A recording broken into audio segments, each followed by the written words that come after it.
Let's state this up front. True Politic supports the Black Lives Matter movement, period. Racism and oppression have no place in any civil society.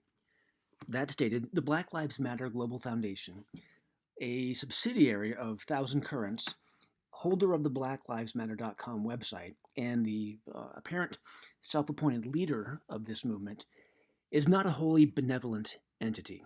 Today we'll examine episode 4 in the Black Lives Matter What Matters video series. Episode 4 is hosted by the BLM Global Foundation's Kaylee Scales, the managing director of Black Lives Matter. She and her guests allege that police in South Bend, Indiana have actually murdered black people. They discuss two cases specifically, citing them as references of murder, those of Eric Logan and Michael Anderson. Who was Eric Logan? Undoubtedly, he was a complicated man, filled with flaws and virtues like all of us, who did not deserve to die. But he made a series of unfortunate decisions that directly led to his ultimate demise. There's a subject of a North parking lot wearing all dark clothing with a flashlight, possibly breaking out windows. Eric Logan had a long criminal record, including multiple convictions for possession of marijuana, for dealing cocaine, and for at least one handgun violation. On the evening of the shooting, Eric Logan's blood alcohol level was 0.143, and he tested positive for both cocaine and marijuana. At the time of the shooting, there was also an active warrant for Logan for violating probation on a previous conviction for dealing cocaine. Another unit here, guy threw a knife at me.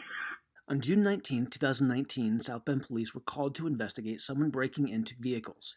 On arriving, Officer Ryan O'Neill found Eric Logan leaning into a car. Mr. Logan then emerged from the car with a knife in his right hand.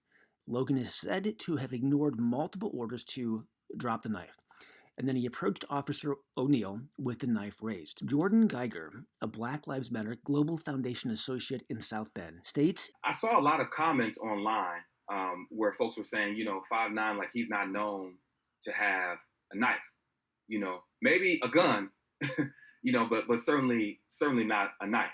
Investigators later found 6 vehicles had been broken into, a purse, a wallet, and a knife. The same knife that was found at the scene of the shooting were stolen from these cars. Despite this evidence, Jordan Geiger goes on to label Eric Logan's unfortunate death as one of several murders allegedly committed by the South Bend police. It's important to note that he actually uses the word murder or murders. There have been other officer-involved murders among black folks here.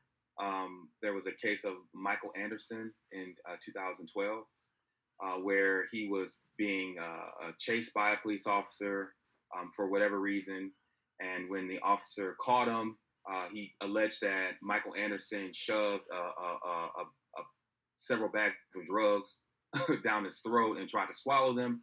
At no point does Kaylee Scales contradict the term murder. In the video, she nods her head in agreement with this. No one challenges Mr. Geiger's account in any way.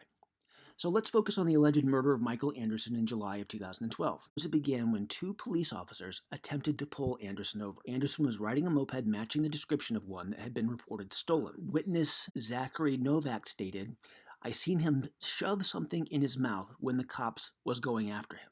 A third officer pulled up, and just 57 seconds after the chase began, officers can be heard calling for medics. One of the officers got a drinking straw and attempted to dislodge the bags from Anderson's throat. When firefighters and medics arrived, they removed a bag of marijuana from Mr. Anderson's throat. Then, while doctors at the hospital were trying to put a breathing tube into Anderson's lungs, they found that they were being blocked by a bag of cocaine. Dr. Joseph Farlow said that Mr. Anderson died due to asphyxia from a foreign body obstruction. In 2017, Mr. Anderson's family withdrew their wrongful death lawsuit.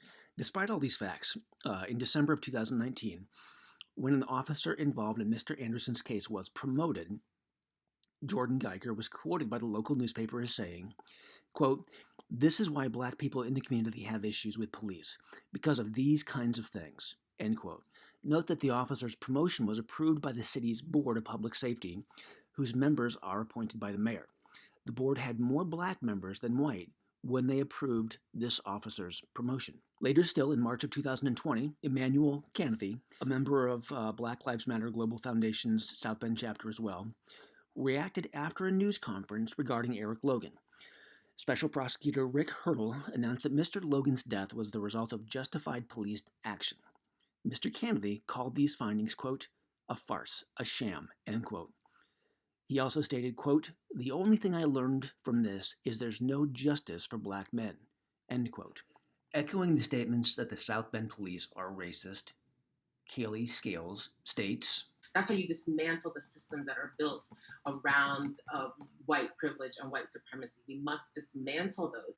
This What Matters video does not support any claim of racist actions based on all available evidence. When closely examined, the cases of Eric Logan and Michael Anderson undermine any such claim. These Black Lives Matter Global Foundation leaders weave a false narrative of murderous, racist police and white supremacy. But if you start pulling the threads, if you examine the facts, their narrative quickly unravels. This Black Lives Matter presentation undermines their credibility, which is sad, because in this moment, we need credible leaders on every side to come together. Black Lives Matter, no question. We support the movement, but we cannot support a false narrative that inflames anger and deepens divides.